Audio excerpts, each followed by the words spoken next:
Hello, everybody. I hope everybody's well.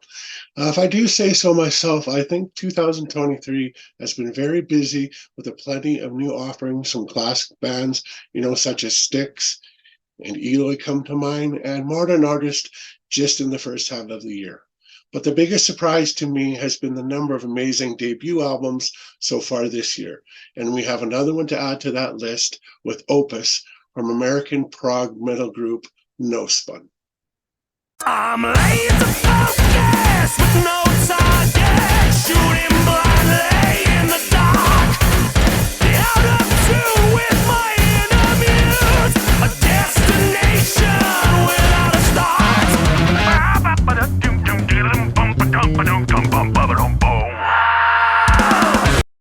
And welcome back. Today on the channel, we are going to review the debut album from Nospūn called Opus. The group from Northern Carolina has basically come out of nowhere with one of the more impressive prog metal debut albums you're likely to hear. The most impressive thing about Opus has to be how they gained traction and popularity the old-fashioned way, by word of mouth. So, what does the album sound like? Well, I don't want to put labels on the group, but if you're fans of Dream Theater and Haken, this is the album you'll want to look into. The first thing that I noticed upon listening to this album was the immaculate production values. The production was all done in-house by the band, which is nothing short of impressive in my opinion. The band strikes me with a nice balance between old and new progressive metal. There is so much classic metal style here in the riffs and the harmonies, as there are genty grooves, and for every epic unison solo, there is a silly interlude. Nearly every song contains moments of brilliance as the band flaunts their skills in playing and composition, and boy, are they ever tight and very, very tasty. Especially for a band that came out of nowhere like these guys, it floors me how good they are. And to make things even better, Opus is a concept album which will ensure a strong thematic unity and make every prog nerd smile. And as I go on with this review, there's one little thing that I have to get off my chest. The album's runtime is over 71 minutes and can feel a little overwhelming and hard to digest, as it did to me. I prefer albums in lengths to be 40 to 45 minutes, but that's a different topic for another time.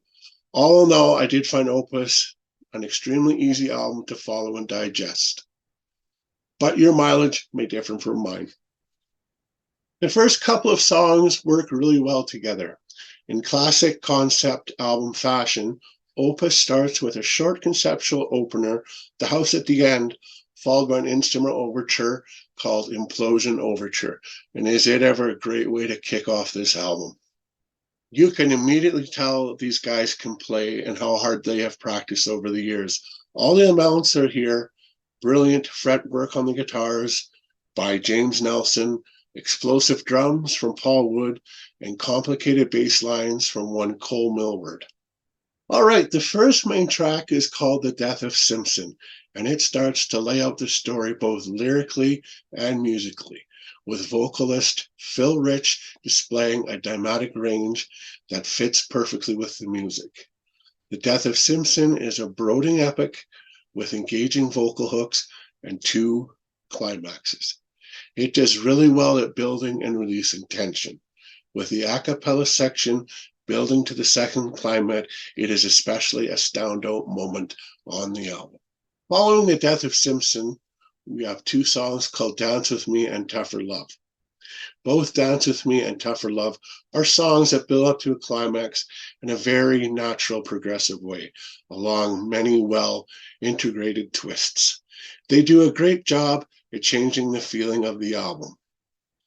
Now, in my opinion, the strongest part of the album is the stretch from tracks 6 to 9, which is a truly wonderful 4-song stretch beginning with the frenzied and playful earworm.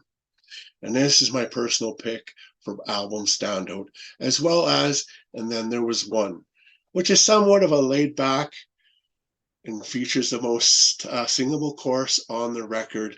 And I think you need that there.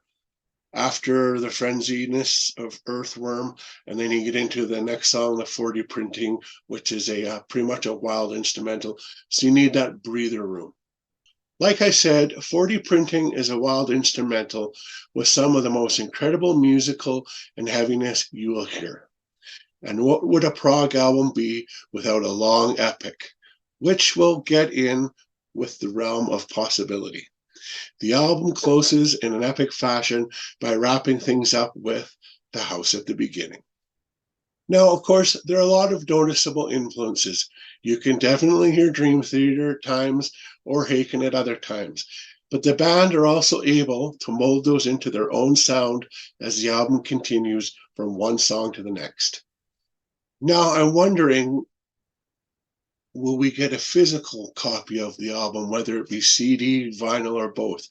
I would really like to see that, because I definitely would support it and buy one of them.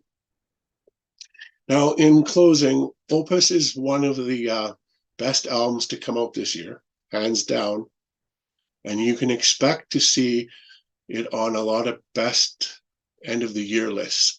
Also, this definitely will be contender for best debut of the year as well. I can't highly recommend this album enough, and as far as a rating, this will be an excellent addition to any prog rock music collection. All right, guys, thanks for your time, and we'll see you in the next video. Take care. Bye-bye. I'm laser focused with no target, shooting blindly.